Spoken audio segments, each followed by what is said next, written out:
4 de junho de 1942, 10h20 da manhã.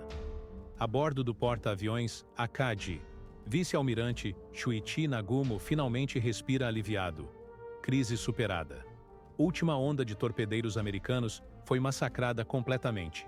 TBD Devastators, lentos e obsoletos caindo no oceano sem conseguir lançar o único torpedo que atingisse alvo.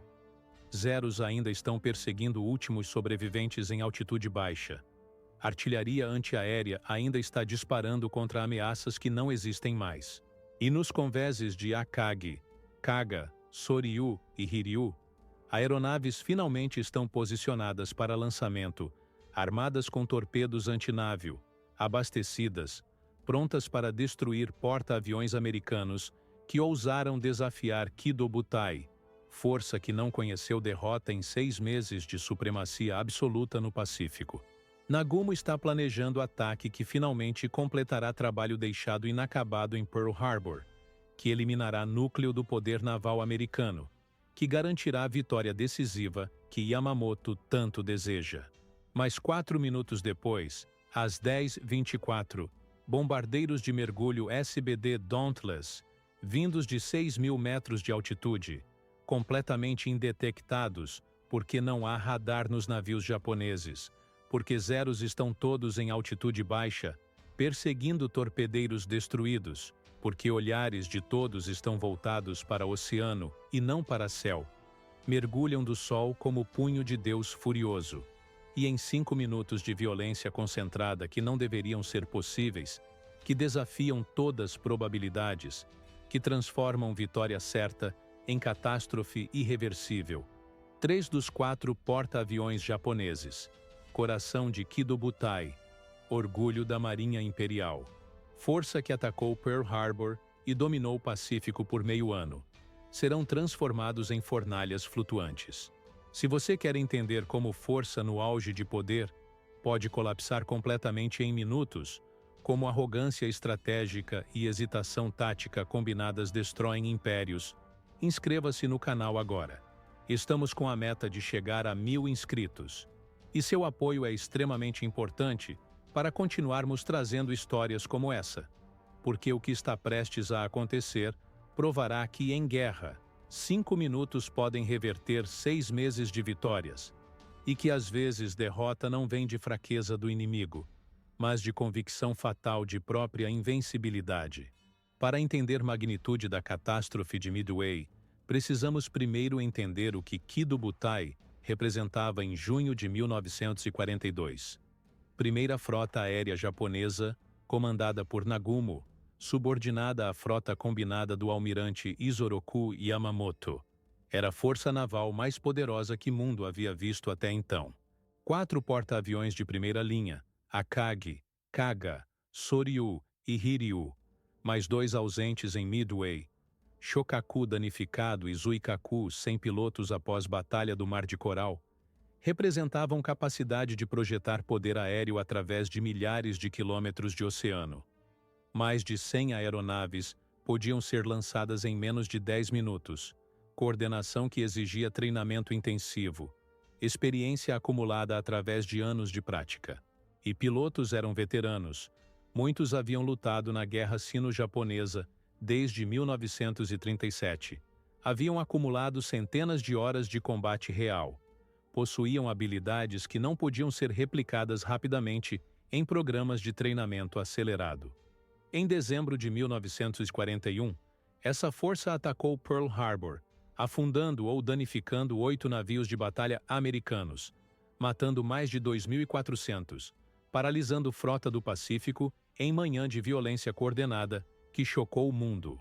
Vitória foi tão completa, tão devastadora, que criou ilusão de invencibilidade que permearia comando japonês pelos 6 meses seguintes. E esses 6 meses foram sequência ininterrupta de vitórias que reforçaram a ilusão perigosamente. Kido Butai apoiou invasões através do Pacífico, destruindo oposição aérea onde aparecesse, fornecendo cobertura para forças anfíbias, demonstrando supremacia em cada engajamento. Batalha do Mar de Java eliminou forças aliadas na região, sem resposta eficaz. Abril de 1942. Incursão no Oceano Índico. Operação tão audaciosa que forçou a Marinha Real Britânica a recuar para a África Oriental. Porta-aviões britânico, HMS Hermes, foi afundado. 2 cruzadores pesados destruídos. Supremacia japonesa demonstrada em teatro completamente diferente do Pacífico. Não havia força naval que parecesse capaz de contestar Kido Butai. E psicologicamente, comando japonês começou a sofrer do que historiadores chamariam posteriormente de doença da vitória, estado mental onde sucessos contínuos criam expectativa de que vitória é garantida, que inimigo é incompetente, que riscos podem ser minimizados porque superioridade é óbvia. É mentalidade perigosa que torna comandantes menos cautelosos, menos rigorosos em planejamento, menos preparados para quando fortuna inevitavelmente muda. Mas Yamamoto não compartilhava completamente dessa ilusão. Ele havia estudado em Harvard entre 1919 e 1921, servido como adido naval em Washington, viajado extensivamente pelos Estados Unidos, observado capacidade industrial americana com olhos de estrategista que entendia que guerras modernas são vencidas por produção tanto quanto por batalhas. Yamamoto sabia que Pearl Harbor, apesar de vitória tática espetacular, foi fracasso estratégico porque não destruiu porta-aviões americanos. Enterprise, Lexington e Saratoga não estavam em Pearl Harbor em 7 de dezembro. Escaparam ilesos, permaneceram como núcleo do poder naval americano no Pacífico. E em abril de 1942, realidade dessa falha foi demonstrada dramaticamente, quando bombardeiros B-25 liderados por Tenente-Coronel James Doolittle decolaram de porta-aviões Hornet e bombardearam Tóquio. Dano físico foi mínimo, mas humilhação psicológica foi profunda. Capital do Império foi atacada. Defesas foram penetradas. Prova irrefutável de que porta-aviões americanos estavam ativos, perigosos, capazes de alcançar coração do Japão. Para Yamamoto, Doolittle Raid confirmou necessidade urgente de destruir porta-aviões americanos restantes antes que capacidade industrial americana, que ele sabia ser 10 vezes superior à japonesa, começasse a produzir navios em quantidades que Japão não poderia igualar. Operação MI, plano para capturar atol de Midway e destruir porta-aviões americanos em batalha decisiva, foi resposta de Yamamoto. Plano era complexo, envolvendo múltiplas forças operando separadas por centenas de quilômetros, dependendo de sincronização perfeita e surpresa absoluta. Ataque diversivo nas Ilhas Aleutas para dividir a atenção americana. Força de invasão para ocupar Midway. Kido Butai de Nagumo atacando primeiro para neutralizar defesas aéreas em Midway. Depois enfrentando porta-aviões americanos quando emergissem de Pearl Harbor para defender atol. E frota principal de Yamamoto, a bordo do supernavio de batalha Yamato, seguindo 600 milhas atrás, pronta para destruir qualquer força americana que escapasse de Nagumo, com canhões de 460 mm que podiam atingir alvos a 40 quilômetros. Era plano ambicioso, mas continha falhas estruturais que deveriam ter sido óbvias. Dependência de surpresa quando o código naval japonês, JN-25, havia sido amplamente quebrado por criptoanalistas americanos. Dependência de coordenação quando comunicações entre forças eram inadequadas. Dependência de subestimar inimigo quando americanos haviam demonstrado capacidade de resistência e adaptação. Americanos não apenas quebraram códigos, usaram informação com inteligência devastadora. Quando intercepções indicaram que alvo seria AF, mas confirmação era necessária, comandante de Midway foi instruído transmitir mensagem em código simples, dizendo que planta de dessalinização estava quebrada, que ilha estava com falta de água. Dias depois, inteligência japonesa interceptou e retransmitiu que AF estava com falta de água. Confirmação perfeita. Almirante Chester Nimitz sabia exatamente onde ataque viria, Quando viria? Com quais forças? Posicionou 3 porta-aviões, Enterprise, Hornet e Yorktown, em emboscada a nordeste de Midway, esperando o momento perfeito. E Yorktown, que japoneses acreditavam estar fora de combate por meses após danos sofridos no Mar de Coral, havia sido reparada em Pearl Harbor em apenas 2 dias de trabalho intensivo, impossibilidade logística que demonstrava capacidade industrial que Japão não podia igualar. Japoneses planejaram a operação assumindo 2 porta-aviões americanos, enfrentariam 3, e não saberiam disso até ser tarde demais. Até reconhecimento pré-operação, falhou de maneiras que deveriam ter alertado o comando japonês. Voo de reconhecimento sobre Pearl Harbor foi cancelado devido a problemas logísticos. Linha de submarinos posicionada para observar partida de porta-aviões americanos foi estabelecida tarde demais. Quando os submarinos chegaram às posições, porta-aviões americanos já haviam partido dias antes. Nagumo navegou para Midway, operando sob premissa de que teria surpresa, que americanos reagiriam defensivamente após ataque começar, que teria tempo para neutralizar Midway antes de enfrentar contra-ataque naval.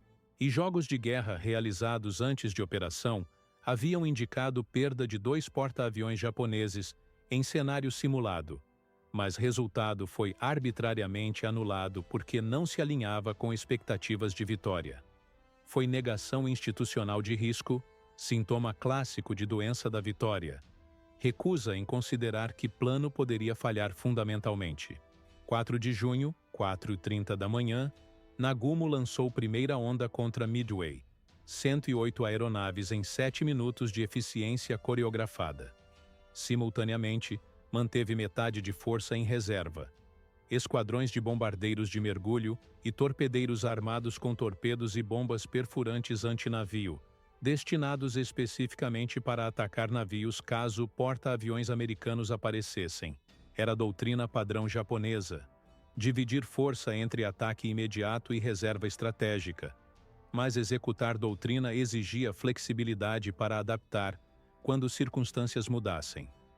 Enquanto primeira onda atacava Midway, defesas americanas responderam com tudo que tinham: ondas desorganizadas de bombardeiros, caças, torpedeiros, todos obsoletos, todos voando contra zeros, e artilharia antiaérea japonesa em ataques suicidas que não conseguiram acerto único. Altas perdas americanas, nenhum dano japonês, reforço de falsa sensação de segurança que permeava Kido Butai. Americanos pareciam desesperados, incompetentes, exatamente como esperado.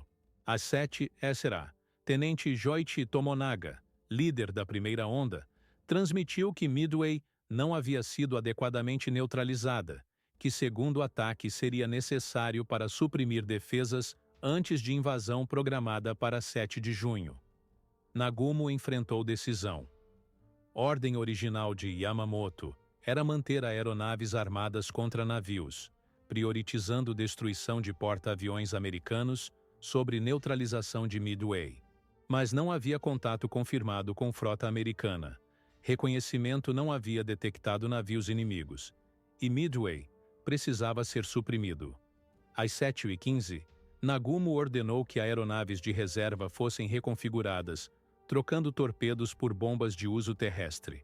Decisão foi razoável por padrões de doutrina, mas criou vulnerabilidade, porque reconfiguração significava convéses e hangares cheios de aeronaves abastecidas, torpedos removidos mas ainda presentes, bombas sendo instaladas, combustível exposto, tripulações trabalhando freneticamente em espaços confinados cheios de material explosivo. Então, às 7h28, exatamente quando reconfiguração estava em andamento, avião de reconhecimento do cruzador Tony, que havia decolado com 30 minutos de atraso devido a problemas técnicos, transmitiu detecção de 10 navios inimigos a leste. Nagumo imediatamente ordenou pausa. Aguardou informações sobre composição. 52 minutos se passaram, enquanto o avião de patrulha manobrava para identificar tipos de navios. 52 minutos de tensão crescente, onde Nagumo estava preso entre impossibilidades. Lançar ataque imediato com armamentos misturados, sem coordenação adequada? Completar reconfiguração para bombas terrestres e atacar Midway, ignorando frota americana? Reverter reconfiguração de volta para torpedos e esperar? Finalmente, às 8h20, confirmação chegou através de mensagem que mudou tudo. Frota americana incluía porta-aviões. Nagumo tomou segunda decisão crítica. Reverter reconfiguração completamente, reinstalar torpedos, aguardar retorno da primeira onda que estava voltando de Midway com combustível no limite. Depois lançar ataque coordenado massivo contra porta-aviões americano. Foi decisão que seguia a doutrina perfeitamente, que maximizava poder de fogo, que era exatamente o que manuais instruíam fazer nessa situação. E foi decisão que colocou Kido Butai em momento de máxima vulnerabilidade, porque enquanto tripulações revertiam armamentos novamente, enquanto aeronaves da primeira onda pousavam e reabasteciam, enquanto preparações finais eram feitas para lançamento de ataque coordenado, porta-aviões japoneses estavam com convéses ocupados, hangares cheios de material explosivo, incapazes de lançar aeronaves defensivamente. E contra-almirante Tamon Yamaguchi, comandando Hiryu, defendeu ataque imediato com o que estivesse pronto, mesmo que descoordenado, argumentando que velocidade era mais importante que coordenação perfeita. Nagumo recusou, citando doutrina, citando necessidade de maximizar impacto, citando o fato de que porta-aviões não podiam lançar e recolher aeronaves simultaneamente. Enquanto discussão interna ocorria, enquanto decisões eram tomadas e revertidas, torpedeiros americanos começaram a atacar em ondas sucessivas. TBD Devastators, aeronaves obsoletas, lentas, vulneráveis, voando baixo sobre o oceano em ataques suicidas contra Kido Butai. Foram massacrados sistematicamente. Zeros os interceptaram. Artilharia antiaérea os despedaçou.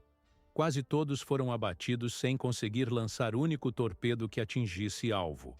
De Torpedo Esquadrão 8 do Hornet, 15 aeronaves, apenas um piloto sobreviveu. De Torpedo Esquadrão 6 do Enterprise, 14 aeronaves, apenas 4 retornaram. De Torpedo Esquadrão 3 do Yorktown, 12 aeronaves, apenas 2 sobreviveram. Foi massacre que deveria ter sido aviso, mas foi interpretado como confirmação de superioridade. Americanos estavam desesperados, jogando aviões obsoletos em ataques ineficazes, perdendo tripulações sem ganho algum, e Zeros, tendo massacrado torpedeiros, permaneceram em altitude baixa, perseguindo últimos sobreviventes, celebrando vitória tática, completamente desatentos ao céu acima. 10h20 da manhã, Nagumo finalmente estava pronto para lançar ataque. Aeronaves posicionadas nos convéses, armadas com torpedos, abastecidas, pilotos preparados. Sensação a bordo de Akagi era de alívio, crise superada, ataques americanos desorganizados repelidos, momento decisivo chegando onde porta-aviões americanos seriam destruídos exatamente como planejado. Foi momento de falsa segurança, segundo antes de aniquilação, calma que precede furacão. Às 10h24, sem aviso, sem detecção, bombardeiros de mergulho SBD Dauntless de Enterprise e Yorktown, que haviam se separado de torpedeiros e chegado por rota diferente, mergulharam de 6.000 metros. Não havia radar para detectá-los. Zeros estavam todos em altitude baixa. Olhares de vigias estavam voltados para o oceano procurando mais torpedeiros, e mergulhadores vieram do sol, invisíveis até o último momento. Kaga foi atingido primeiro. Bomba penetrou ponte, matando o capitão instantaneamente. Segunda bomba de 1.000 libras penetrou hangar, detonando entre aeronaves abastecidas e armadas. Explosões secundárias em cadeia varreram o navio. Incêndios se espalhando incontrolavelmente, através de estrutura que não foi projetada para sobreviver a esse tipo de dano. Doutrina japonesa priorizava ataque sobre defesa, velocidade sobre proteção, ofensiva sobre controle de danos. E agora, essa filosofia estava matando o navio. Soryu recebeu 3 impactos diretos em 20 segundos. Bombas penetrando convés de voo e detonando em hangares fechados, onde aeronaves estavam posicionadas. Incêndios explodiram através de navio em minutos, temperatura ficando tão alta que metal começou a derreter. Tripulações abandonando postos, quando ficou claro que navio estava perdido. E Akagi, navio almirante de Nagumo, foi atingido por única bomba que caiu em área precisa, onde torpedeiros armados estavam posicionados. Explosão massiva varreu através de convés de hangar, detonando torpedos, incendiando combustível, transformando o navio em fornalha. Uma bomba, impacto único, e Akagi estava morrendo. 5 minutos. 3 porta-aviões, coração de Kido Butai, força que atacou Pearl Harbor, que dominou o Pacífico, foram destruídos em 5 minutos de violência que não deveriam ser possíveis.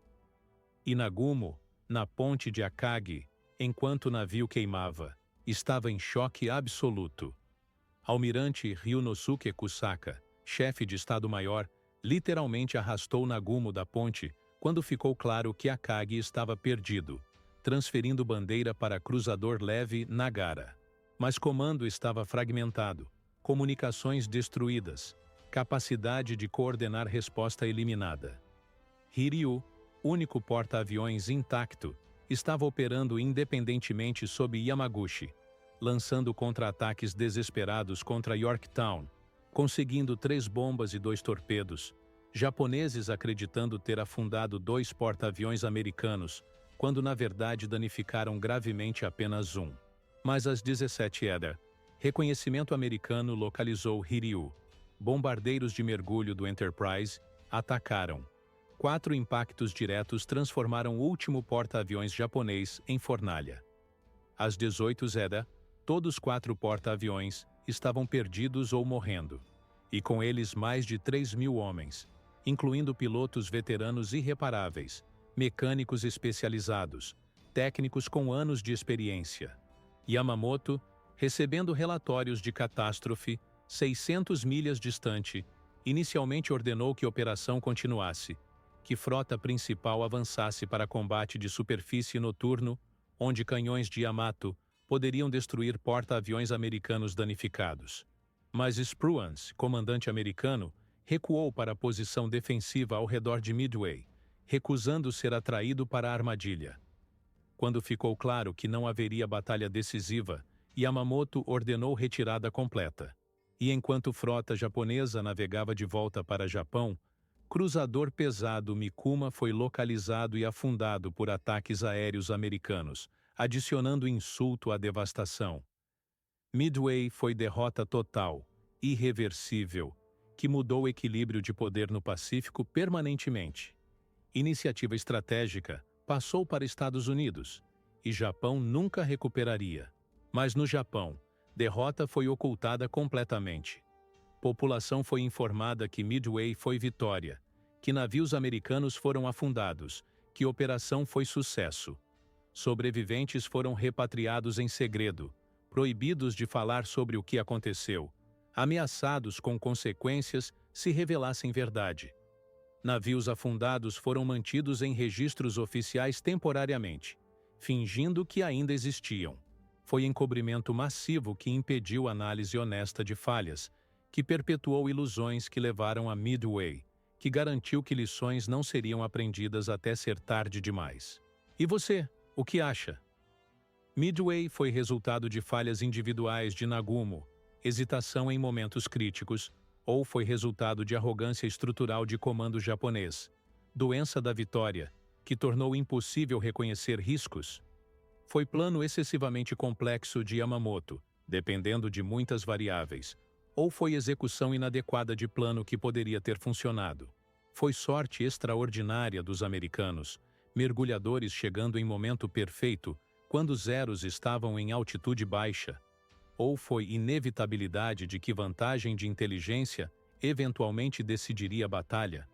São perguntas sem respostas simples, mas que capturam como forças no auge podem colapsar em minutos quando a arrogância encontra preparação. Se esse tipo de análise te interessa, se quer entender como batalhas decisivas são realmente vencidas, não por heroísmo individual, mas por combinação de inteligência, preparação e exploração implacável de momentos de vulnerabilidade, inscreva-se agora. Estamos trabalhando para chegar a 1000 inscritos, e seu apoio faz toda a diferença para continuarmos trazendo histórias como essa. Porque Lição de Midway não é apenas sobre como o Japão perdeu 4 porta-aviões, mas sobre como o império no auge de poder pode colapsar quando convicção de invencibilidade encontra a realidade de que guerras são vencidas por produção, inteligência e aproveitamento frio de cada vantagem, não importa quão temporária. E sobre o fato de que, às vezes, 5 minutos de violência concentrada podem reverter 6 meses de vitórias, e que arrogância é luxo que nenhuma força militar pode se permitir. Não importa quão invencível pareça.